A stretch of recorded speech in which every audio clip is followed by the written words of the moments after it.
Transformers, more than meets the eye. Autobots wage their battle to destroy the evil forces of the Hello everybody, this is Toys R Us, and for this special figure showcase we're going to be looking at the Japanese exclusive 1992 Micromaster Combiner Sixturbo. So what we're going to do with this video, we're going to have a look at the fantastic artwork on the box and the rest of the packaging in just a second. I'm then going to unbox him live for you on the video, show you all of the contents. We're then going to have a look at the 6 Micromaster team members in their alternate and their robot modes, and of course I'm going to then show you how to combine them to form Sixturbo. So let's have a look at his artwork. It is stunning, and while I'm showing you some of the box, I can give you a bit of brief history on this particular product. So for those of you who are unaware, in Japan they continued making toys way after pretty much everybody else sort of stopped. So there's the individual members in robot, and there he is combined, literally way up to 1992, which is this guy. And the toy line in question was known as Operation Combination, and as you can tell by the title, it had lots of combiners. There he is combined, and there they are in robot mode. And funnily enough, on the back we actually don't have a battle scene anymore. We've actually just got a real life photo of some other members of the toy line. So there is Sixturbo, there's Six Builder, there's Six Train, and I think that looks like Six Liner over there. I'd have to zoom in much closer, but basically, yeah, these are of course all Autobots, or Cybertrons as they were known. You can then see him combined there.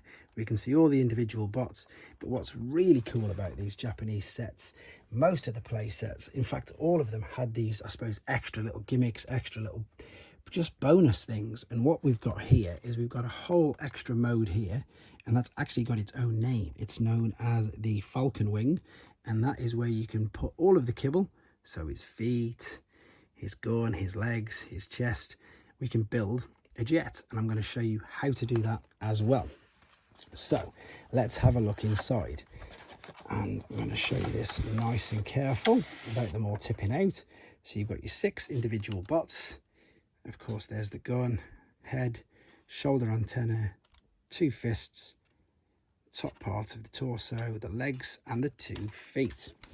And what I'm going to do now, in a very much, I suppose, Blue Peter style, for those English viewers that might know what it is, I'm going to say here's one I prepared earlier, and I'm going to pull out some of the reissues. So these figures were also reissued again by Takara in 2002, and they were released as part of Transformers Micromaster individual boxes, and you could get them like this.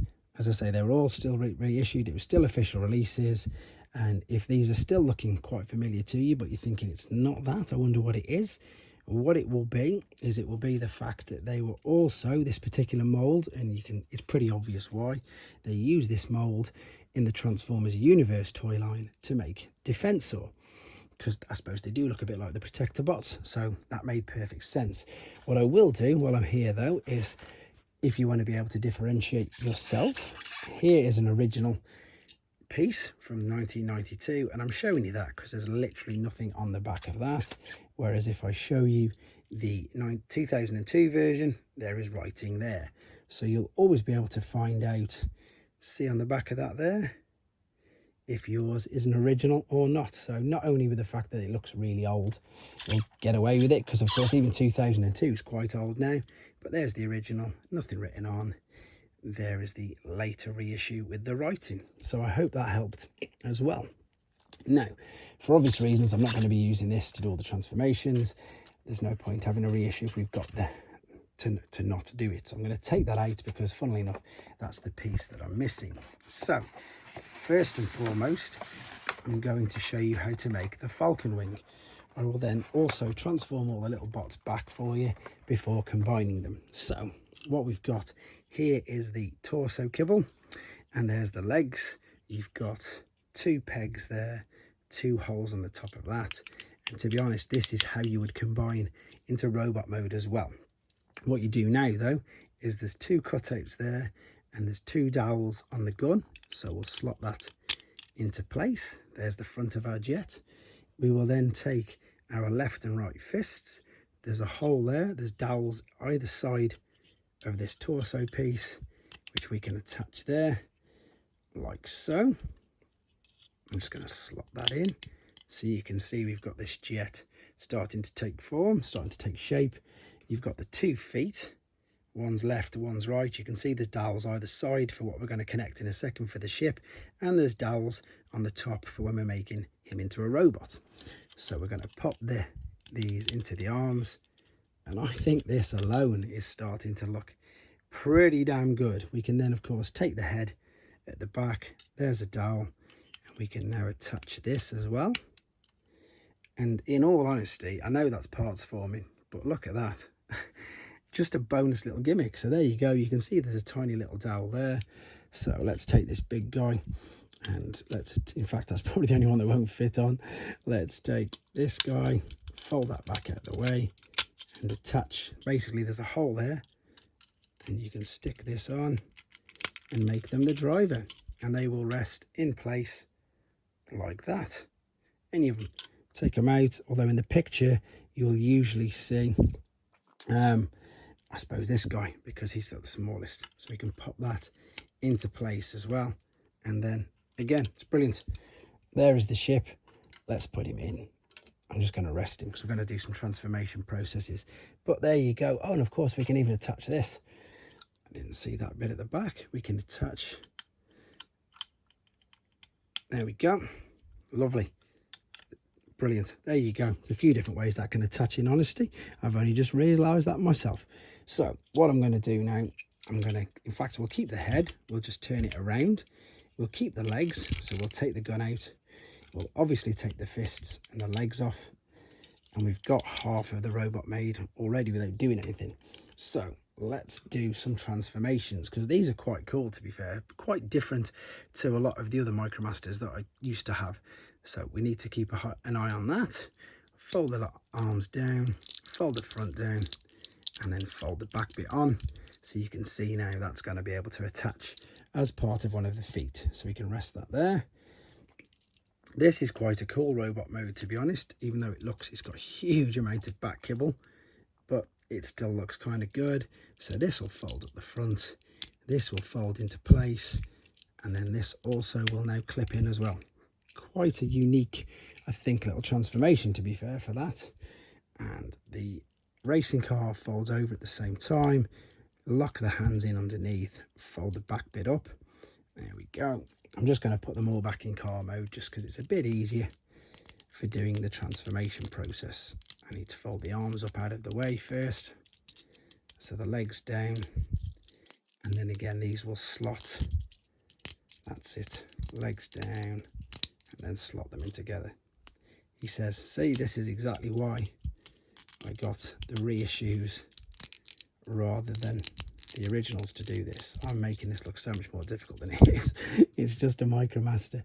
This is the slightly difficult one. This is the motorbike. So fold this over and back, tilt that up, and then bring these in line with the back of the scooter, like so. So there is the alternate modes all ready, so we can now combine them. So as we can see on the picture, we'll turn it round. So we've got the big 2 vehicles, the fire engine and the ambulance are going to be the feet.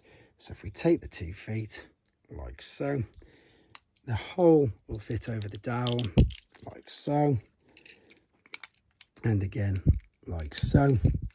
Now when it comes to this, you can see there's 2 tiny dowels there, and then there's a hole just on the top with another little lip here, so you get the double whammy of in and a click in, and the same with this one, little hole and a little click, so you get the best of both worlds. So it's secured in 2 particular ways, just like that.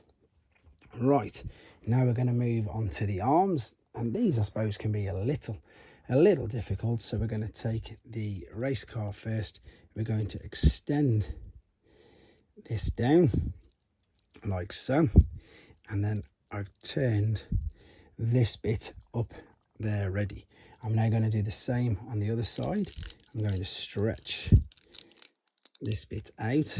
This is the one that played up for me before, and now this part we need to actually bring out to the side, And as you can see, this is now going to attach onto that large dowel there. Ooh, maybe I'll take the head off because it looks better putting the head on at the end. So now we're going to take the fist. We've got a little dowel here. And again, as you saw, we've got a hole. In fact, can we see it there? So this will fit into place like that. And then we're going to do the same on the racing car. There we go. So there's the dowel, there's the hole. Let's fit the arm straight away, make it that bit easier. And then we can attach this into place. There we go. Now if I move this box out of the way, you can see it a bit better. So now with the police car, which is going to be his chest piece, so we're going to fold these back into position, but we're going to turn this. That's what's going to attach, and that's what's going to attach in there. So we've got this now bent over, ready onto the dowel where he would stand if it was the spaceship. And I might just lie this down in honesty just so I don't break it all. So let's make sure I can get this done safely. There we go. Oh no, see, I didn't get it right. I'm gonna have to shine it in the light like so. There's the hole. Aha, there we go. Much better. These figures, so awkward. Now the one at the back, we've got a dowel and a peg there. So now we just take the motorcycle, we fold this out again like so. There's the dowel, there's the hole, and then we can just fold this up to the back like so. It's pretty much with same with the other ones. When you're sticking everything on the back, they don't actually look the greatest. It's just a way to hide everything, shall we say. Here's the head coming back on there. This is the radar dish that we are going to slide in to the top of this like so. So this is going to buff out that arm a bit more. There we go. And now of course we've got the gun. This can go in any hand you want it to, but in most of the pictures, as you'll see, it tends to go in this particular fist. There we go. Brilliant. Absolutely stunning toy. Again, 1992 when he first came out. It was still hard in mouth, even though it was a reissue for me. But there you go, guys. I hope you enjoyed looking at him. I hope it helped you, if you decide you wanted to purchase one or not. And even if you're not interested in purchasing one, I hope it, made you aware of some more of these absolute gems of figures that they had in Japan at the one particular time. So there you go, guys. There he is, the 1992 Operation Combination Japanese exclusive figure, Sixturbo. Thanks for watching. Thanks for watching. Like and comment, and don't forget to subscribe.